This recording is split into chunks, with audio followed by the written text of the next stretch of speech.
Pela manhã iniciei uma mensagem, uma série, mas dividi a mensagem que estamos falando nesta noite em duas partes. Metade pela manhã e metade à noite. Não simplesmente para você voltar à noite, mas para nós termos um tempo hábil de nós termos a palavra, a ceia e os novos membros. O tema que abordamos pela manhã é o mesmo da noite, parte 2. Estou chamando de O Grande Drama da Redenção, parte 2 nesta noite. Por que digo drama? Porque teólogos, historiadores estão de acordo em uma coisa. A redenção de Jesus, a história da crucificação de Jesus, que não começa na cruz, mas começa antes, é considerado o maior drama da história. Quem é que já assistiu aquele filme que passou alguns anos atrás, A Paixão de Cristo? Levante a mão. Não há nenhum drama maior do que aquele. A história de Jesus é o maior drama da história, até porque desse drama depende a sua salvação. Ali está o Cristo ressurreto, ali está o Cristo soberano, encarnado, sofredor. Esse drama é considerado o maior drama, o maior evento dramático da história. A crucificação de Cristo e tudo que rodeia. A segunda coisa é que toda a Bíblia aponta para esse drama da crucificação, da redenção. Você, quando lê todo o Antigo Testamento, os profetas e os patriarcas apontavam para esse momento. Quando você olha o Novo Testamento, os apóstolos todos estão apontando de volta para esse momento. Porque o drama da redenção, da crucificação, é o cume, é o principal, é o meio, é o foco principal de toda a Escritura. Quem resume bem isso é o apóstolo João, quando escreve no seu Evangelho, capítulo 1, versículo 29, onde João Batista, ao ver Jesus no horizonte, ele confirma que ali está se cumprindo tudo o que os profetas e patriarcas anunciaram. João Batista vai dizer assim, quando encontra com Jesus no horizonte, e o vê: eis o Cordeiro de Deus que tira o pecado do mundo. O que ele está dizendo é: eis ali aquele, o qual todos anunciaram que viria. Eis ali aquele que os profetas e os patriarcas anunciaram. Eis ali aquele, o qual toda a lei vai se cumprir. Eis ali aquele que nós estávamos esperando. Eis ali o Cordeiro de Deus anunciado. Toda a Bíblia aponta para esse drama. E esse drama da redenção, que lemos parte pela manhã e parte à noite, ele é representado, ele pode ser contemplado em 4 partes. Nós temos o cenáculo, Jesus com seus discípulos, representado pela ceia do Senhor, falamos pela manhã. Nós temos o Getsêmani, que é representado pela agonia do Senhor, falamos pela manhã. Temos o terceiro ambiente que podemos contemplar esse drama da redenção, que é o pretório de Pilatos, representado pelo julgamento do Senhor, o que veremos hoje. E por último, temos o Calvário, representado pela crucificação do Senhor. Então, a redenção, temos 3 representatividades, ou representações: a ceia, a agonia, o julgamento e a crucificação. O cenáculo, Getsêmani, o pretório de Pilatos e o Calvário. E nesta noite, nós veremos esse terceiro ambiente, essa terceira parte, que chamamos de o drama do pretório de Pilatos. Pela manhã, nós lemos Mateus 26, hoje à noite leremos Mateus 27. Então pega a sua Bíblia, abra comigo aí, Mateus 27, do versículo 11 ao 26, são textos extensos, que fala sobre o drama do pretório de Pilatos, representado pelo julgamento de Cristo perante Pilatos, nesse vai e vem entre ele e Herodes e Barrabás, inocente, culpado. Mateus 27, do 11 ao 26, vai dizer assim um texto. Jesus foi posto diante do governador, e este lhe perguntou: você é o rei dos judeus? Respondeu Jesus: tu o dizes. Acusado pelo chefe dos sacerdotes e pelos líderes religiosos, ele nada respondeu. Então Pilatos lhe perguntou: você não ouve a acusação que eles estão fazendo contra você? Mas Jesus não lhes respondeu nenhuma palavra, de modo que o governador ficou muito impressionado. Por ocasião da festa, era costume do governador soltar um prisioneiro escolhido pela multidão. Eles tinham naquela ocasião um prisioneiro muito conhecido chamado Barrabás. Pilatos perguntou à multidão que ali se havia reunido: qual destes vocês querem que ele solte? Barrabás ou Jesus, chamado Cristo? Aqui já é uma crítica, né? Já é uma a palavra que eu posso dizer, está aqui de fazer uma chacota com Jesus, está zombando Jesus. Esse é aquele que chamam de Cristo. Tanto é que está em aspas. Porque sabia que o haviam entregado por inveja. Estando Pilatos sentado no tribunal, sua mulher lhe enviou uma mensagem. Mulheres, né? A gente sabe o que é isso. Não se envolva com isso. Não mete a mão nisso. Não se mete com isso. A gente que é marido sabe o que essa mulher, o que Pilatos está vivendo aqui. Pilatos está aqui, porque sabia, estando Pilatos sentado no tribunal, a mulher está aqui. Não se envolva com esse inocente, porque hoje, em sonho, sofri muito por causa dele. Mas o chefe dos sacerdotes, os líderes religiosos, convenceram a multidão a que pedisse Barrabás e mandasse executar Jesus. Então perguntou o governador, qual dos dois vocês querem que eu solte? Responderam eles, Barrabás. Perguntou Pilatos, que farei então com Jesus chamado Cristo? Todos responderam, crucifica-o. Por quê? Que crime ele cometeu? Perguntou Pilatos. Mas eles gritaram ainda mais, crucifica-o. Quando Pilatos percebeu que não estava obtendo nenhum resultado, mas, ao contrário, estava se iniciando um tumulto, mandou trazer água, lavou as mãos diante da multidão e disse, estou inocente do sangue deste homem. A responsabilidade é de vocês. Todo o povo respondeu, que o sangue dele caia sobre nós e sobre nossos filhos. Então Pilatos, soltou-lhes Barrabás, mandou açoitar Jesus e o entregou para ser crucificado. Até aqui.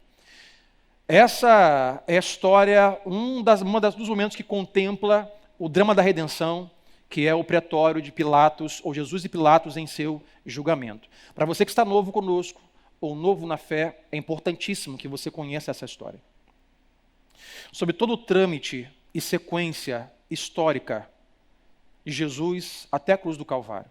Pela manhã falamos sobre Jesus e o cenáculo, aonde pôde ensinar os seus discípulos sobre humildade, lavando os seus pés, sobre amar o próximo. É no cenáculo que Jesus vai dizer que Judas vai trair, é no cenáculo que ele vai dizer, olha, que Pedro vai o negar, é no cenáculo que Jesus ora por eles, e é no cenáculo que Jesus institui a ceia, o que falamos e celebramos nesta manhã também.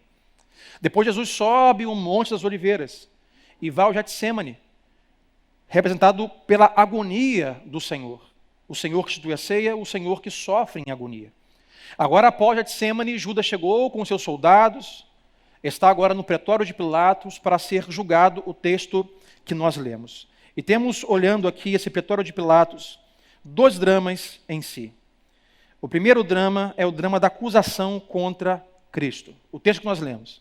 Jesus é acusado de sedição. O que é sedição? É você se rebelar contra o Estado, contra o governo. Ele é acusado praticamente de um tipo de anarquia. Jesus é colocado pelos religiosos, pelos judeus, pelo governo, contra César. E contra César é um grave problema. Crime de sedição, crime de anarquia, crime de se levantar contra o governo. Jesus é colocado, eles acusam de ser, como falou aqui Pilatos, eis o Cristo, o rei dos judeus. Bom, se César é o rei dos romanos, esse homem fala que é rei dos judeus, temos um problema político aqui. E é por esse motivo que Jesus, quando vai à cruz, eles colocam lá em letras garrafais, rei dos judeus. Ali não é uma honraria, ali é dizendo o motivo qual ele está sendo crucificado, por crime de sedição, de ir contra o governo, de se declarar rei de alguma coisa, quando César, na verdade, é o rei daquele povo inteiro, por ser o principal homem governante de Roma. Mas, além de acusado por crime de sedição política, Jesus também é acusado por blasfêmia. Porque não só perguntaram se ele era o rei dos judeus, como Pilatos perguntou, mas uma das coisas que Jesus evidenciou e disse claramente quem ele era, ele disse, eu sou um com o Pai,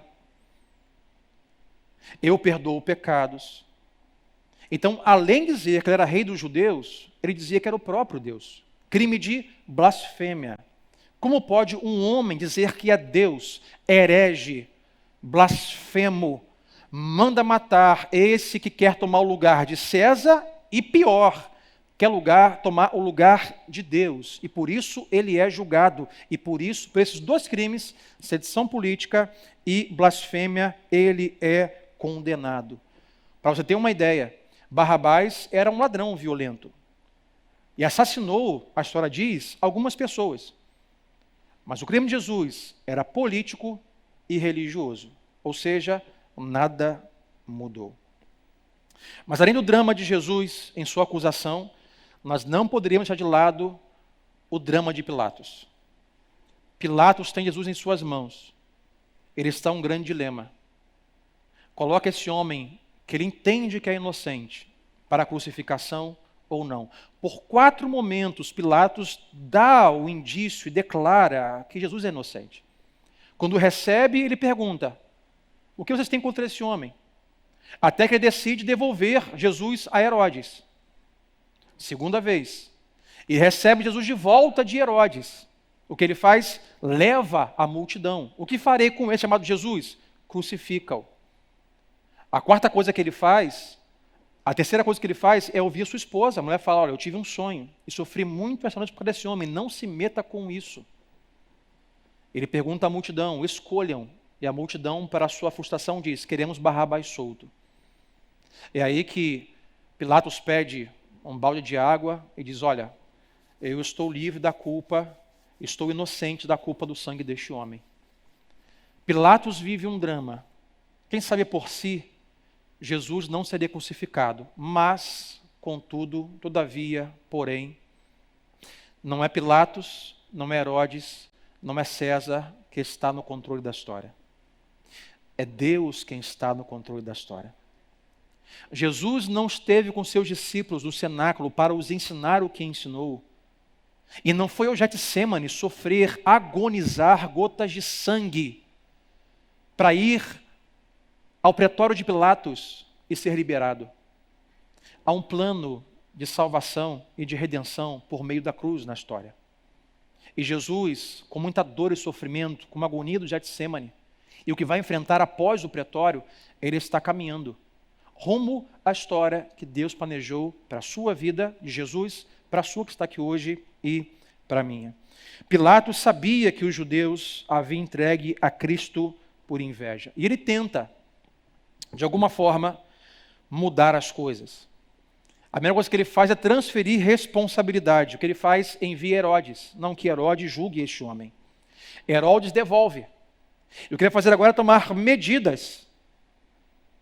Como quem diz: então vamos castigá-lo. E após o açoite, vamos soltá-lo. O povo diz: não. Ele não sabe o que fazer. Ele quer soltar Jesus. Ele vive um drama.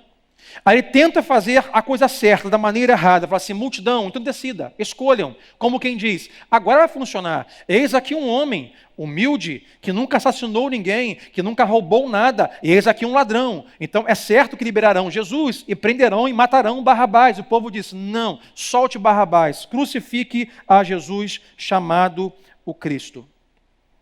E por último, Pilatos pede um balde de água e diz: olha, lava as minhas mãos, eu estou inocente da culpa deste homem. Mas a história tinha que se cumprir. Após cenáculo, Getsêmani, pretório, Jesus sai dali, do pretório de Pilatos, diretamente para o pátio, para os açoites. Vemos hoje, abre um parênteses, um século, que nós dizemos assim: olha, não disciplina as crianças, não use a varinha de goiabeira, não use o chinelo, olha a violência infantil, as crianças merecem respeito. Olha, como é que é o nome? Olha o Estatuto da Criança e do Adolescente. A gente não tem ideia, mas não tem ideia do que foi esse momento na história por meio do corpo de Jesus. A gente não tem ideia. Eu acho que quem chegou mais perto foi o filme do Mel Gibson, A Paixão de Cristo. Você que assistiu o filme sabe, você assiste o filme, você fecha o olho. Olha que eu vejo filme de terror tranquilo.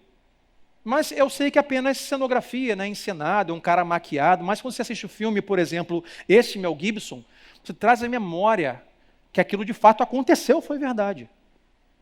Como os judeus que morreram queimados, fuzilados. Pessoas que sofreram.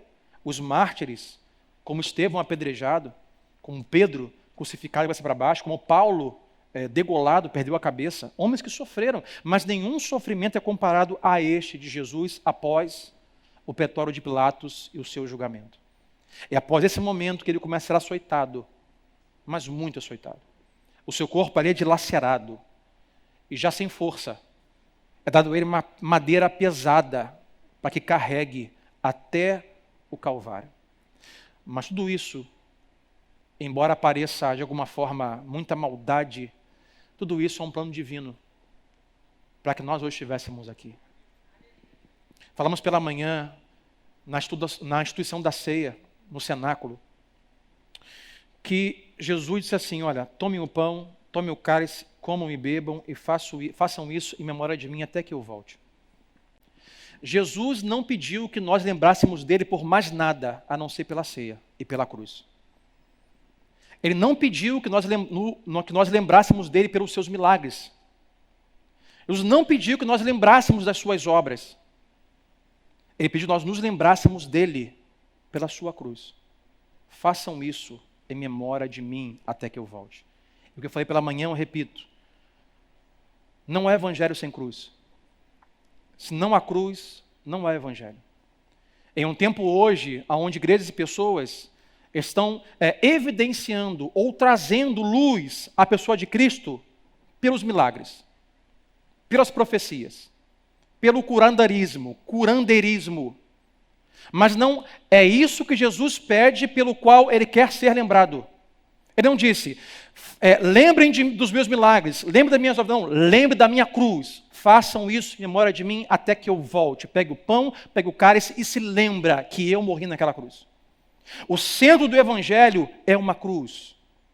O centro do Evangelho é o Deus vivo, encarnado, sofredor, porém ressurreto e salvador. Esse é o centro do Evangelho. Nós cremos em milagres.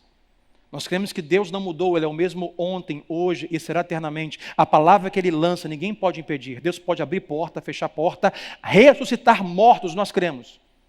Mas o centro do Evangelho é o Cristo crucificado e nada mais. Porque era isso que nos basta. Então, após o pretório de Pilatos, ele pega a sua cruz e ele sobe até o Calvário, versículo 33 ao 54.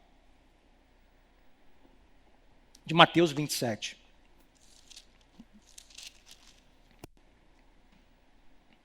Chegaram a um lugar chamado Gólgota, que quer dizer lugar da caveira. Lhe deram para beber vinho misturado com fel, mas ele, depois de prová-lo, recusou-se a beber. Depois de o crucificarem, dividiram as roupas dele, tirando a sorte, e sentando-se, vigiavam-no ali. Por cima de sua cabeça, colocaram por escrito a acusação feita contra este, de blasfêmia. Este é Jesus, o Rei dos Judeus. 2 ladrões foram crucificados com ele, um à sua direita e outro à sua esquerda. Os que passavam lançavam-lhe insultos, balançando a cabeça, dizendo: você que destrói o templo e reedifica em 3 dias, como ele tinha dito, salve-se, desce da cruz, se é o Filho de Deus.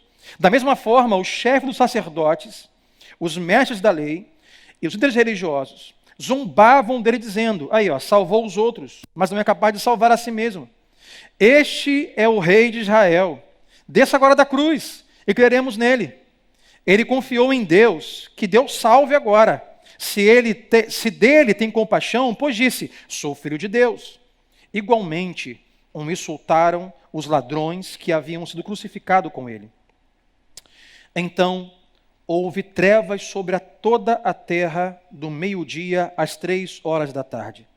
Por volta das 3 horas da tarde, Jesus bradou em alta voz: Eloi, Eloi, lama sabachthani, que significa: meu Deus, por que me abandonaste?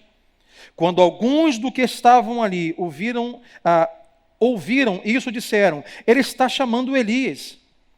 Imediatamente, um deles correu em busca de uma esponja, embebeu-a em vinagre, colocou-a na ponta de uma vara e deu a Jesus para beber. Mas os outros disseram: deixe-no, vejamos se Elias vem salvá-lo. Depois de ter bradado novamente em alta voz, Jesus entregou o seu espírito. Naquele momento, o véu do santuário rasgou-se em duas partes, de alto a baixo. A terra tremeu, e as rochas se partiram. Os sepulcros se abriram, e os corpos de muitos santos que tinham morrido foram ressuscitados. E saindo dos sepulcros, depois da ressurreição de Jesus, entraram na cidade santa e apareceram a muitos. Quando o centurião e os que com ele vigiavam Jesus viram o terremoto e tudo o que havia acontecido, ficaram aterrorizados e exclamaram: verdadeiramente, este era o Filho de Deus. Até aqui. O momento em que Jesus está na cruz, o que vou chamar, em segundo lugar, ou quarto da série de 1 ao 4, o drama do Calvário. O drama do cenáculo, o drama de Getsêmani, do pretório de Pilatos e o drama do Calvário. Jesus estava sendo crucificado. A pergunta que fica é: quem levou Jesus daquela cruz? Por 3 motivos Jesus está naquele lugar. Primeiro motivo, quem levou até lá? Os gentios, os judeus, os religiosos. Eles se juntaram. Se juntou a religião, a política. Partido de esquerda, direita, centrão, se reuniram e vamos acabar com este homem. E tramaram um plano e levaram Jesus até a cruz. Por quê? Por causa de inveja, por causa de zelo da religião. Levaram Jesus até a cruz. O que Pedro vai evidenciar quando fala aos religiosos, além do Pentecostes e Atos, é Pedro que vai dizer no seu discurso em Atos 6 e 7, olha, vós crucificastes o autor da vida, vós com mãos iníquas o mataste. Pedro fala aos religiosos e aos políticos na lata, vocês mataram Jesus. O plano de vocês levaram um homem inocente à morte. Mas não apenas judeus e religiosos levaram Jesus lá. O Pai o enviou lá. A cruz é a maior expressão de amor já conhecida na história. O Pai Deus, por amor à sua vida e à minha vida, entrega o Filho à morte. Jesus por 3 vezes orou no Getsêmani: Pai, se possível for, afasta de mim, passa de mim, que eu não beba esse cálice. Contudo, seja feita a sua vontade. Qual era a vontade de Deus? Que o Filho fosse morto, um inocente por nós. A terceira pessoa que levou Jesus na cruz foi ele mesmo. Ele não foi arrastado contra a sua vontade, porque a vontade dele era a vontade do Pai. E constantemente dizia: me basta, minha única, me satisfaz fazer a vontade do Pai. Jesus não foi um mártir, ele foi o primeiro mártir da história. Mártir significa você é morto contra a sua vontade. Você é arrastado, você é queimado, Joana d'Arc. Você é levado contra a sua vontade, você não quer morrer, mas não, Jesus se entrega, ele vai voluntariamente. Ele diz: ninguém tira a minha vida, eu a dou. Ele dá a sua vida. Os homens o levam, Deus o leva, mas ele se entrega àquela cruz para ser martirizado. Agora, o que Cristo suporta naquela cruz? Primeiro, ele suporta a agonia do sofrimento.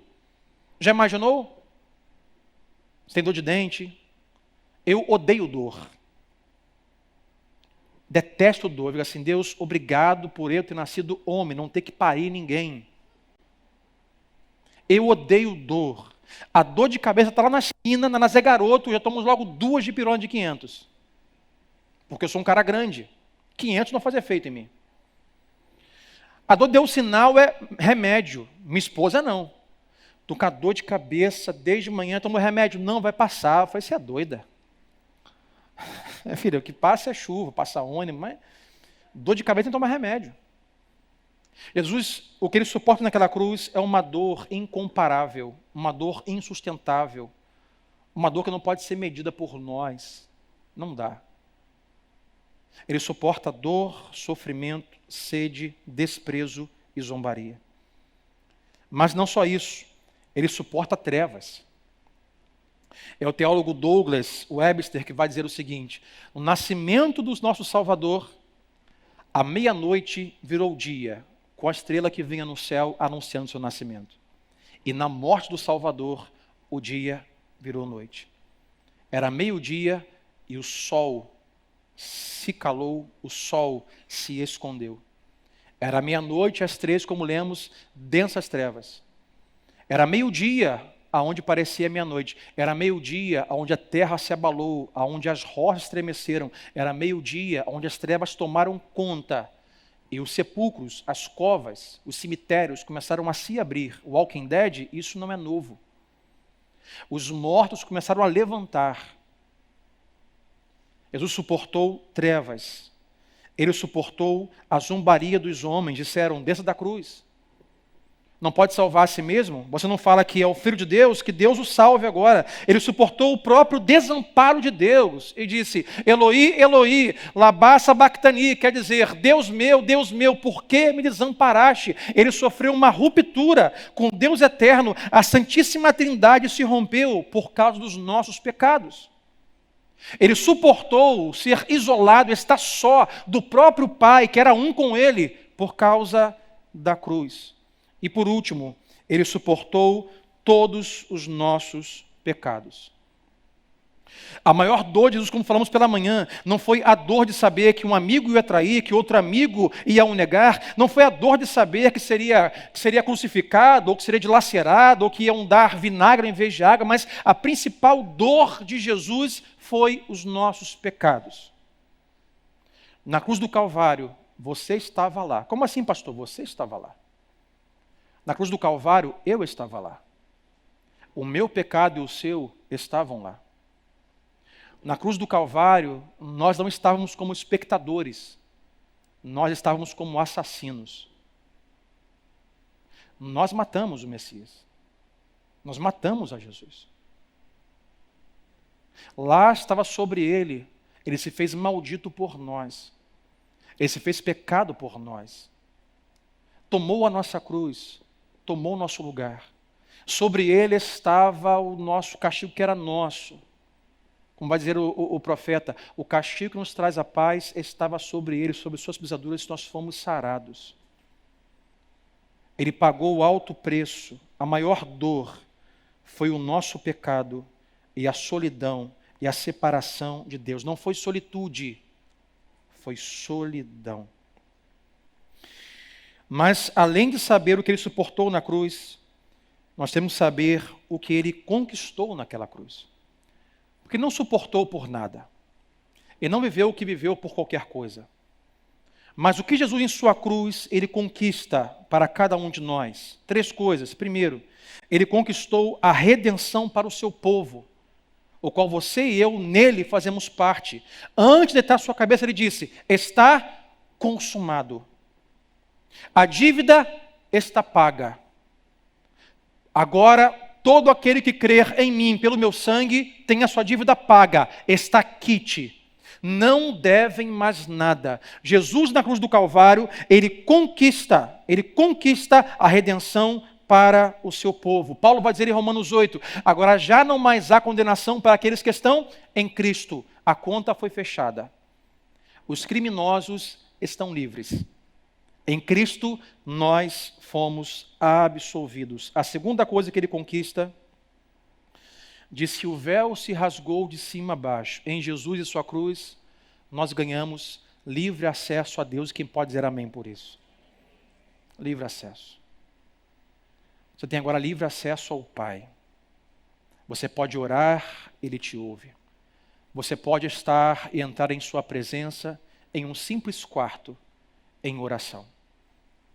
Nós não precisamos mais agora de um sacerdote que nos leve ao Pai. Todos nós, Pedro vai dizer, fomos feitos sacerdotes.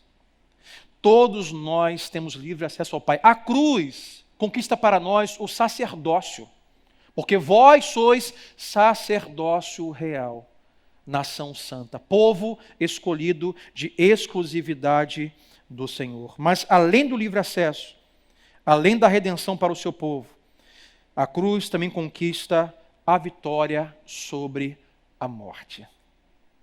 Não nos bastaria apenas nós termos acesso ao Pai, mas a morte ainda era um problema para todos nós. É por isso que quando ele diz, está consumado, e repousa a sua cabeça, a respiração lhe é roubada, ele de fato morre, meio-dia verá meia-noite, o sol se esconde, as pedras se tremem, o chão treme. O que acontece é, os mortos se levantam. Sabe o que é isso? A morte foi vencida na cruz de Cristo.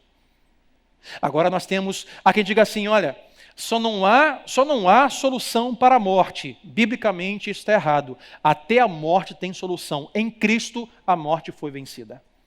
Em Cristo, mesmo que nós venhamos a deitar nesta terra e fechar nossos olhos para esse tempo, eu creio que nós abriremos nossos olhos em um outro lugar e nos levantaremos em corpo glorificado, estaremos face a face com o Senhor Jesus. E tudo isso só é possível por causa da cruz. Os milagres são importantes, a história bíblica é importante, mas nada se compara à cruz. Só a cruz nos conquista a redenção, o livre acesso como sacerdote e a conquista sobre a morte. Quando celebrarmos hoje a ceia do Senhor com o vinho, que é o suco de uva, e com o pão, nós cumprimos aquilo que Ele nos disse para fazer. No cenáculo, façam isso em memória de mim, até que eu volte. Sempre se lembrem de mim e da minha cruz. Toda vez que você se levantar pela manhã e tiver ar nos seus pulmões, e você puder fazer a sua agenda, seja trabalhar, cuidar de filhos, casamento, estudar, você se lembre. Se você hoje tem liberdade para orar ao Pai, sem nenhum tipo de sacerdócio, porque você foi sacerdote, é cruz. Se você hoje recebeu a redenção, a justiça, o pagamento da dívida, é por causa da cruz. Se você hoje pode ter a certeza que mesmo que você morra, a morte foi vencida e você viverá para Cristo eternamente, é por causa da cruz. O drama da crucificação e do Calvário. E por último, para nós terminarmos, o drama da redenção reforça-nos 3 verdades implícitas no texto. A primeira verdade é que o nosso pecado é extremamente horrível. Em um tempo onde as pessoas não chamam mais pecado de pecado. Gravamos podcast, eu e o Adriano gravamos podcast semana para amanhã, então assista ou ouça. E uma frase que eu falo no podcast é: nós precisamos chamar pecado de pecado. Porque enquanto nós não chamarmos pecado de pecado, nós nunca vamos nos arrepender. Enquanto dissermos, nada a ver, bobeira isso, isso aí é demais, não é bem assim. Não, pecado tem que ser chamado de pecado, para que haja arrependimento. A primeira coisa que aprendemos no texto da crucificação é que o nosso pecado é extremamente horrível. Olha a consequência do nosso pecado. Jesus, o Filho de Deus inocente, morto por causa deles. O pecado só traz destruição, morte, separação, trevas. O pecado é horrível. O pecado não só mata o corpo, mas mata a alma, mata o espírito. O pecado é tão terrível que fez com que o próprio Deus viesse encarnar na figura do Filho para poder recebê-lo, porque nós não teríamos como dar conta deles. Ouça o seguinte, nós não teríamos como dar conta dos nossos pecados. É uma matemática, uma conta que jamais fecharia. Moisés não poderia, Davi não poderia, ninguém poderia nem pôde. Jesus teve que vir morrer pelos nossos pecados. O pecado é algo horrível e Jesus leva sobre si. Mas ainda hoje nós temos pecados e pecamos. Então se você hoje vive uma vida que você tem algo a se arrepender, se arrependa e chame pecado de pecado. E receba hoje pela fé a graça do perdão dos seus pecados. A segunda coisa, a cruz nos mostra não só como o pecado é algo horrível, mas como o amor de Deus, ele é tremendo e é incompreensível. Eu sou pai de 3 filhos. E hoje pela manhã à tarde fiquei imaginando o quanto me custaria dar o meu filho no lugar de alguém. Já pensou você pai e mãe? É incompreensível. Não dá para mensurar. Agora, Temos um amor humano. Temos um amor falível. Agora imagine um amor perfeito, um elo perfeito de Deus Pai e Deus Filho. A cruz demonstra o amor incompreensível. Não temos que compreender esse amor, nós temos apenas que recebê-lo, aceitá-lo, viver à base desse amor. Mas, terceiro, além disso, a cruz mostra quanto o pecado é terrível, o amor é compreensível, mas também que aquele que rejeita esta graça e este amor, só lhe resta uma horrível expectativa, o juízo. Jesus morreu para levar sobre ele o nosso juízo, a nossa culpa, a nossa dívida, está quite, está pago. Nele, na fé no seu sangue e na sua cruz, nós somos absolvidos e livres. Mas, aqueles que rejeitarem a graça, aqueles que não crerem em Jesus, aqueles que negarem a figura e a pessoa do Filho crucificado, a ele só resta uma coisa, o juízo eterno. E aqueles que dizem assim, bom, se eu crer em Jesus, eu vou viver eternamente. Se você não crê também, amigo. Não esqueça disso. Você é o ser eterno. A ideia não é, em Jesus viverei eternamente. Não. Sem Jesus, tu também viverás, ó homem e mulher, eternamente. A diferença não é se você vai ou não ser eterno. A diferença é onde você vai passar a sua eternidade. Eternidade de gozo, alegria, onde não precisamos de sol, porque o sol da justiça, Cristo, ilumina a cidade. Novos céus, nova terra, gozo eterno, sem pandemia, sem eleições, sem governador, presidente, prefeito, vereador, sem nada disso. Um tempo sem economia em queda, economia em alta, confusão por causa do petróleo, do alimento que sobe e desce, vacina, doença, envelhecimento. Será um lugar único. E só poderemos estar neste lugar com os anjos por causa da cruz. Nenhum milagre de Jesus conquistou isso. Nenhuma ordenança de Jesus conquistou isso. Só a cruz conquistou isso. Não desprezamos milagres nem doutrina, mas a cruz é o centro do Evangelho. Sem cruz não há Evangelho. Mas, contudo, aqueles que negam e rejeitam a graça, a cruz, o sangue, pela fé, a eles resta uma eternidade de ranger de dente, de tristeza, de dores e de agonia. Para você que está aqui nesta noite, você é um cristão, só te resta uma coisa nessa noite, meu irmão, minha irmã. Se alegrar, porque o Cristo já agonizou no seu lugar. Ele já sofreu os seus pecados. Ele já fechou a conta. Ele pagou, ressuscitou e foi aos céus. E para melhorar, nos deixou do seu Espírito para nos acompanhar. A celebrar a cruz. Mas se você está hoje aqui e não é um cristão, que esta palavra faça você refletir e que Deus dê fé ao seu coração para crer que somente a cruz, por meio da palavra de Deus e fé em Jesus, é quem faz com que o seu juízo seja o dele. Que a sua culpa seja feita a dele. E você não pague pelos seus pecados. Então hoje, ore. Se você não é um cristão, não participe da ceia. Se você é adolescente, jovem, adulto, não pegue o cálice, não pegue o sangue. Não há maldição se você fizer, mas a ceia é para entendimento da família de Deus, que sabe o que isso significa. Então para você hoje, lhe resta uma oração. É dizer, Jesus, diante da palavra que eu escutei hoje aqui nesta igreja, abra os meus olhos, dá-me fé para crer em sua cruz, e assim se arrependa dos seus pecados e seja salvo, e tenha uma nova vida em Jesus. E aí nesse caso, a sua conta eterna, Ele paga. O seu juízo eterno, Ele tomou sobre si naquela cruz. Ou simplesmente ore com fé e creia que isso pode acontecer na sua vida hoje.